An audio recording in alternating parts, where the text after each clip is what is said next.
বাবা দেখো, এই গাড়িটা মনে হচ্ছে যে ওই লোকটা কিন্তু নামাজ পড়তেছে। দেখো ওনার পাশে ওনার গাড়ির চাবি, মানিব্যাগ আর মোবাইলটা রাখা।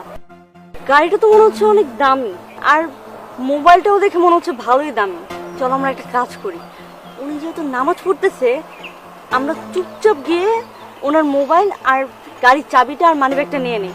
উনি কিন্তু টেরও পাবে না। মোবাইল মানিব্যাগটা নিয়ে আর গাড়িটা নিয়ে চলো আমরা ভাগি। আশেপাশে কিন্তু কেউ নাই, কেউ দেখবে না, চলো।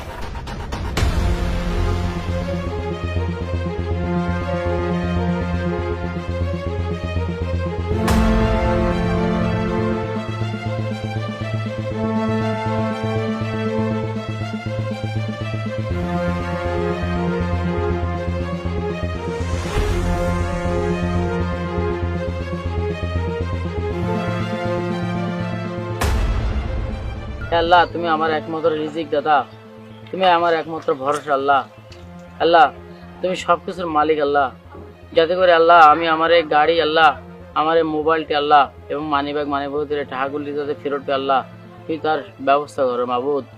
আর রব্বুল আলামিন তুমি সবকিছুর মালিক, তুমি আমার একমাত্র ভরসা। আল্লাহ আমিন।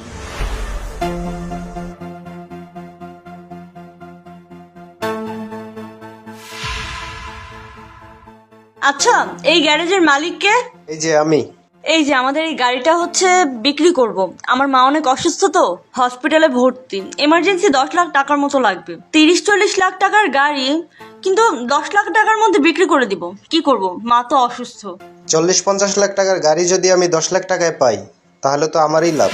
আচ্ছা আপনারা এখানে দাঁড়ান, আমি চেক বইটা নিয়ে আসি, আপনাদেরকে টাকাটা তুলে দিব। দেখছো বাবা, আমি তোমারে বলছিলাম না আমার বুদ্ধিটা কাজে লাগছে না? এত অল্প সময় 10 লাখ টাকার মালিক হয়ে যাবো আমরা। আচ্ছা চলেন চলেন, টাকাটা তুলে দেই। আরে গাড়ি কোথায়? গাড়ি কই মানে? বাবা গাড়ি কোথায়? বাবা তুমি চাবি বের করো নি গাড়ি থেকে? আমার পকেটে তো মানিব্যাগ, মোবাইল, চাবি কিছুই নেই। কিছু নাই মানে কি বলতেছো? ধান্দাবাজি করেন না?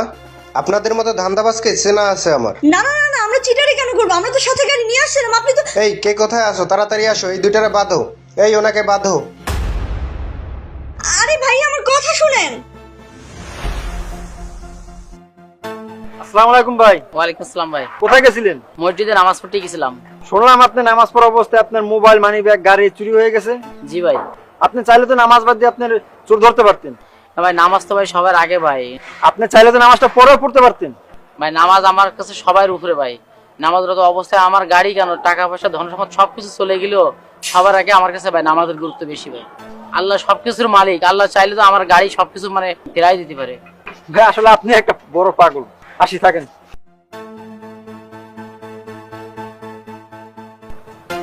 আর ভাই কই গেল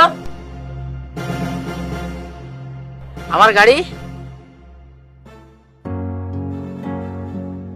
সৎ পথে চললে আর আল্লাহর উপর বিশ্বাস রাখলে আল্লাহ সব সময় আমাদের সহায় হন, কারণ আল্লাহ সর্বশ্রেষ্ঠ।